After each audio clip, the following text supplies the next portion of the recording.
1423. 1423, nous sommes d'ailleurs le 3 juillet 1423.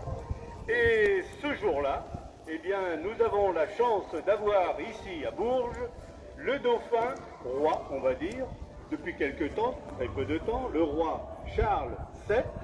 Il n'a encore pas été couronné à Rennes, mais il est à Reims, mais il est quand même roi, et son épouse Marie d'Anjou, que vous reconnaîtrez très facilement. Donc les voilà, n'est-ce pas, Dame Christine? Tout à fait, mon ami. Eh bien oui, Marie d'Anjou a fait donc son premier enfant et elle a à peine 18 ans. Quant au futur roi, il en a tout juste une vingtaine.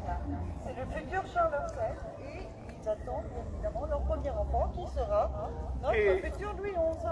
Et donc, ce premier enfant, où va-t-il naître? Je vous pose la question.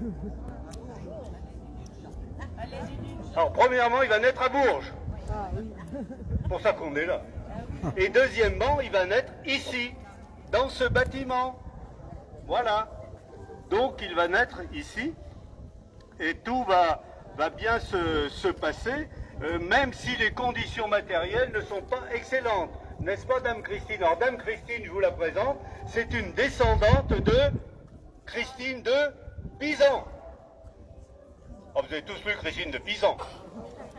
N'est-ce pas, Dame Christine? Mais oui, tout à fait. Eh bien, d'ailleurs, les voici, nos chers amis. Mais ils arrivent. Et ils arrivent. Et bon, qu'est-ce qui va se passer? Il faut parler devant votre micro. On entend bien.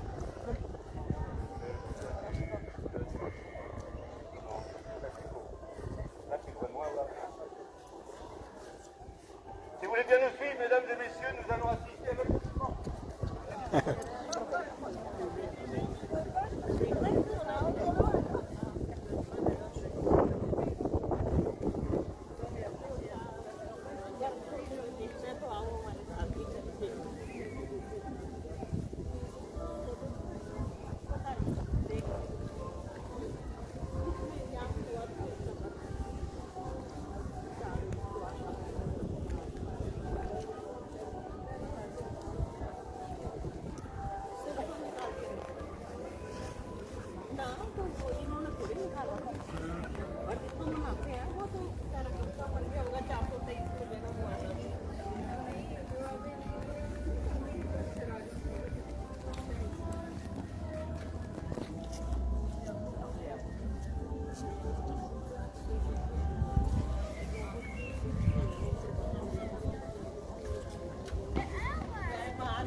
Mamie, ce n'est pas possible.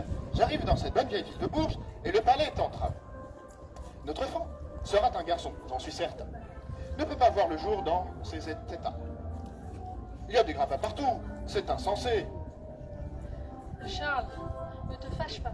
Mais je crains que ce soit désormais urgent. La situation n'est pas bonne. Le voyage se serait chaotique, n'ont pas été bonnes. J'ai mal, parfois vraiment très mal. La situation pourrait devenir dramatique, car beaucoup de nouveau-nés mourraient dès la naissance. Ainsi, plusieurs des fils de Charles VI vont mourir. Il aura perdu comme ça 4 enfants, 2 Charles, un Louis et un Jean. Et c'est finalement, si je remets mon micro, c'est finalement l'archevêque de Bourges qui va s'occuper de cette situation et trouver quelque chose pour la bonne reine, toute jeune qu'elle avait 18 ans. Si, j'ai une idée. Effectivement, votre épouse Marie ne peut pas avoir cet enfant dans de telles conditions. Je possède un palais archiépiscopal et avec une grande pièce pour accueillir le premier enfant. Nous aménagerons une salle pour la princesse afin qu'elle y soit bien soignée. Nous n'avons pas le choix. Il faut faire vite. Allez chercher la pouponne. On m'a dit que c'était la meilleure sage-femme du royaume. Allez tous, on va aller dans ce faible palais qui a faible de sens d'ici. Je commence à regretter d'être parti de Meur. Merci, gentil dauphin, mon chat. Je sens que le bébé va arriver. Il faut faire vite. C'est notre premier enfant. Et ainsi va naître Louis.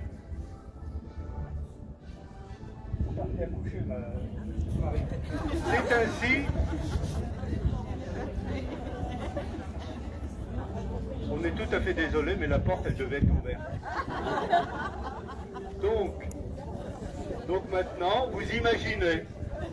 Alors vous, mesdames, c'est peut-être pas difficile. Vous, messieurs, bah, ça l'est un peu plus. Mais on ne peut pas y faire grand-chose. Sinon, fracturer la porte. Donc, il va naître ici. Je me demande à l'heure qu'il est, s'il n'est pas déjà né. Et que se passait-il à cette époque-là lorsqu'un enfant royal naissait? Le lendemain, qu'est-ce qu'il y avait tout de suite? Le baptême. Et oui, on les baptisait tout de suite. Et là, on ne va pas perdre de temps. Eh bien... Ah, vous voyez? Ouais, on peut applaudir. Hein. On peut applaudir. Ah oui, mais ça va très très vite. Ça allait très vite à l'époque. Et donc, il sera baptisé dans cette magnifique église Saint-Étienne, qui est peut-être même une cathédrale. Donc, si vous voulez bien nous suivre, Monseigneur, la Bourbonne.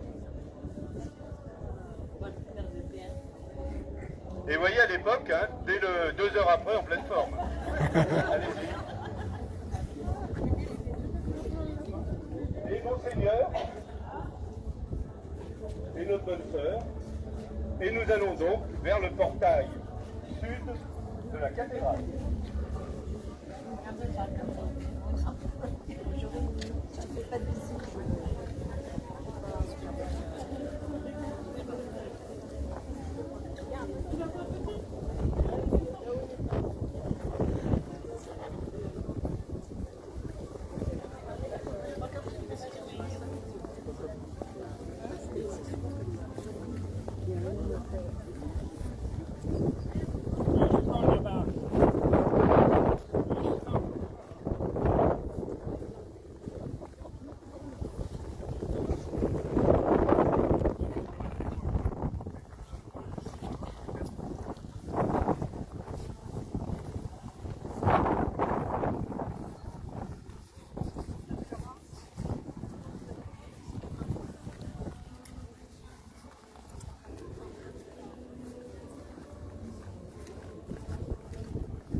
Virer comme il faut.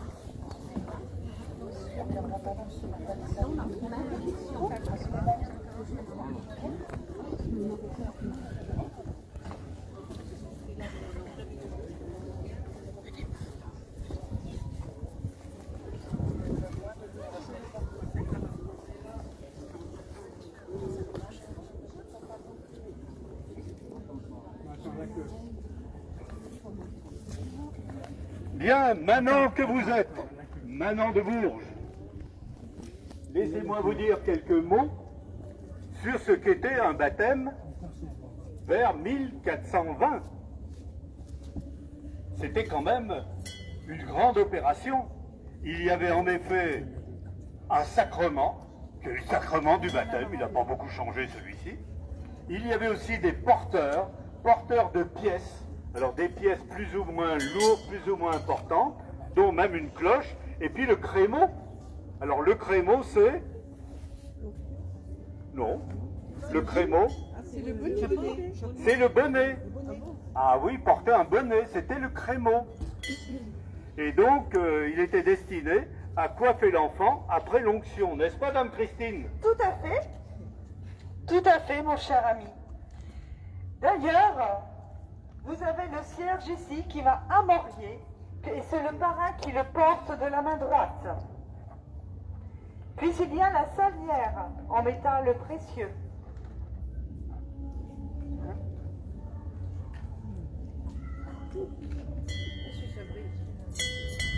Cette salière est ornée de germes et c'est le sel qui sera placé sous la langue de l'enfant.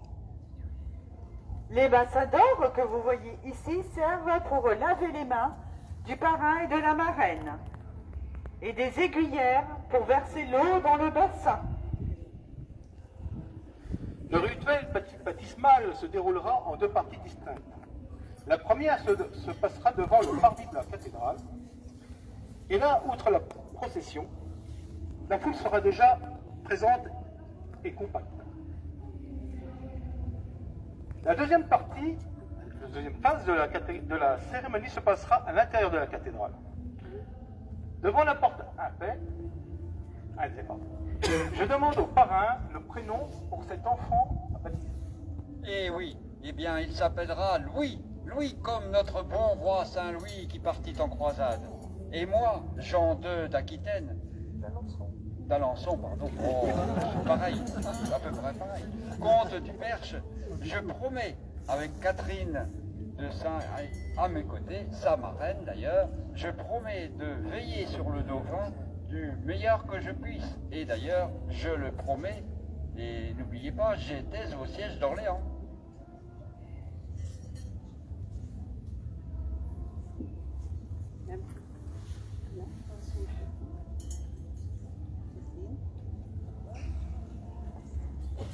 L'archevêque saute doucement sur le visage du petit Louis afin de chasser le démon et laisser place au Saint-Esprit. Il prononce quelques formules d'exorcisme et fait le signe de croix sur l'enfant, le front et la poitrine, en lui imposant les mains. Puis il bénit le sel et fait un dernier signe de croix.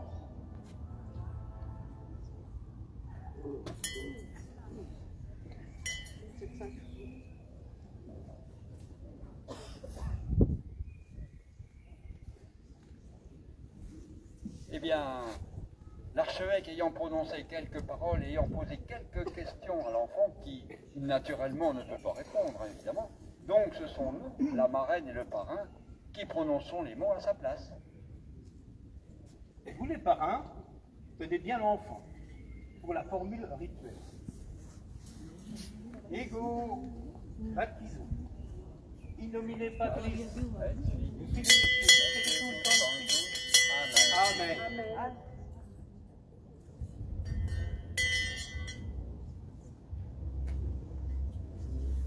Et je verse par 3 fois de l'eau bénite sur le crâne de l'enfant.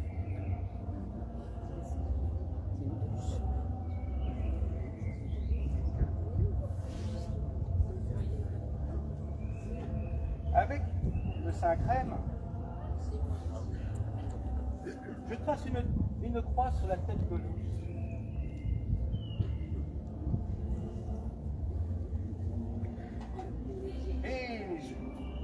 Et je la recouvre du crémeau.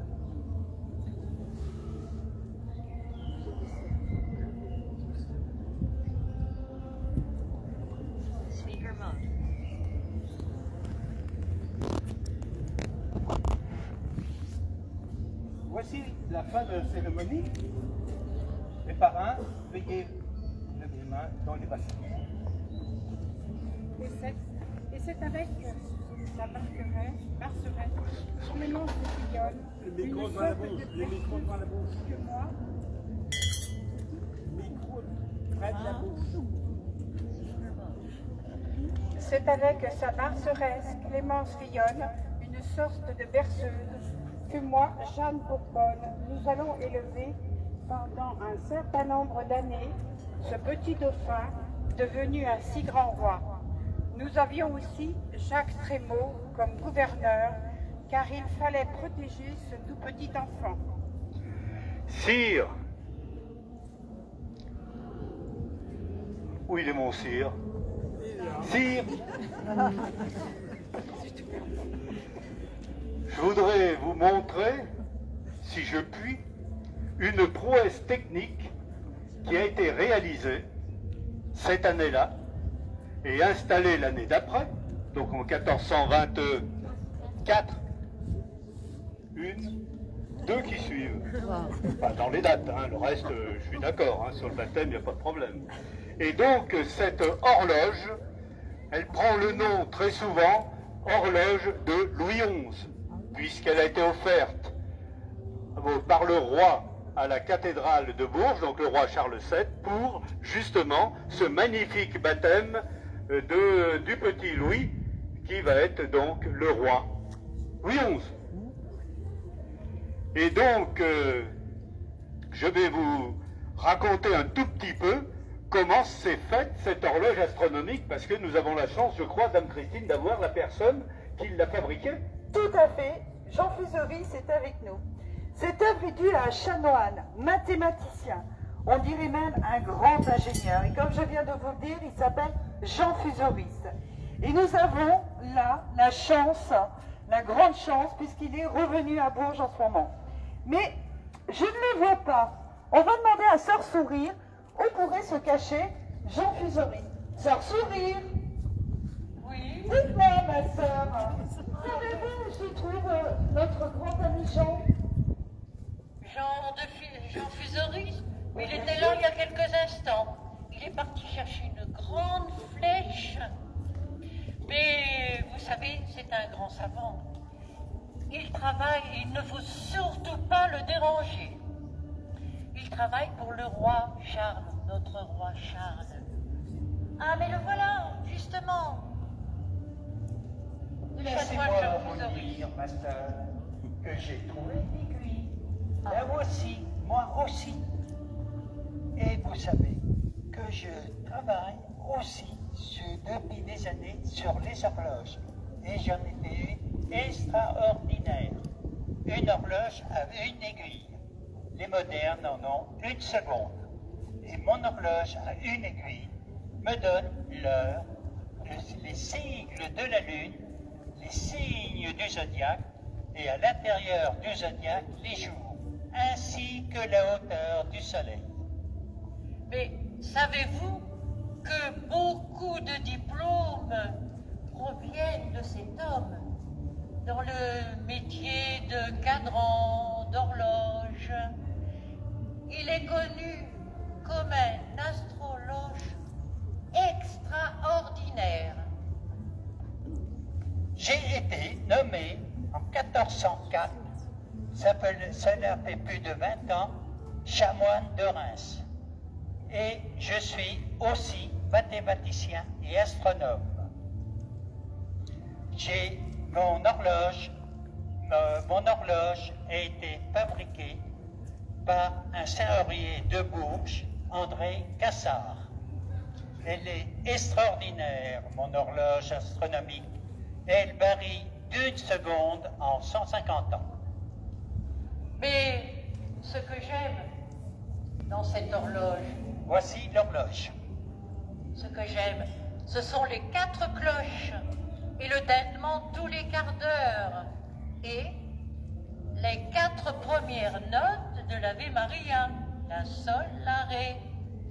Vous voulez peut-être que je chante, Sœur Chanoine, Jean? Non, c'est pas la peine.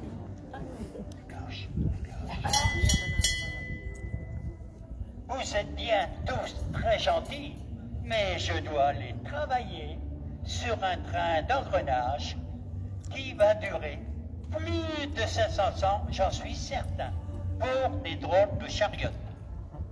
Et cette horloge est dans un buffet de 6,20 m de haut, un carré d'1,75 m. Quant au magnifique cadran que vous apercevez ou entreapercevez, parce que nous n'avons pas pu rentrer dans la cathédrale pour la voir, mais je vous invite à aller la voir quand vous repasserez à Bourges, mais il fallait l'autorisation de l'archevêque et du pape.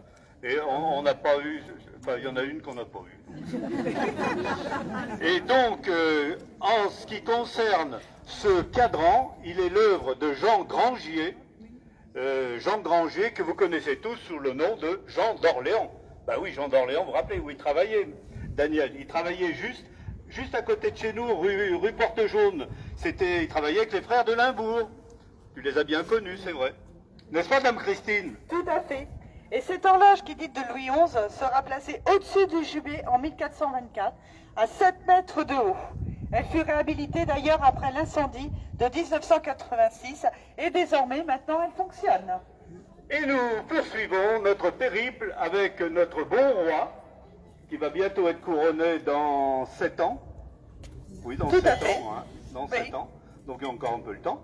Et nous poursuivons par le parvis de notre belle cathédrale. Majesté. Il nous faudra un archevêque devant notre majesté quand même. Et l'archevêque? Là, il est en train de commander une montre. Là.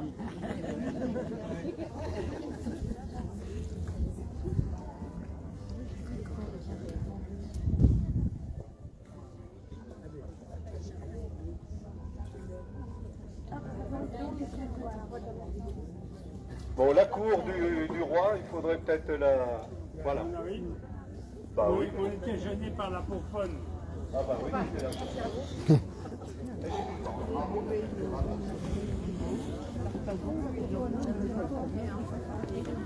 De toute façon, c'est normal, ils l'ont mis à dormir.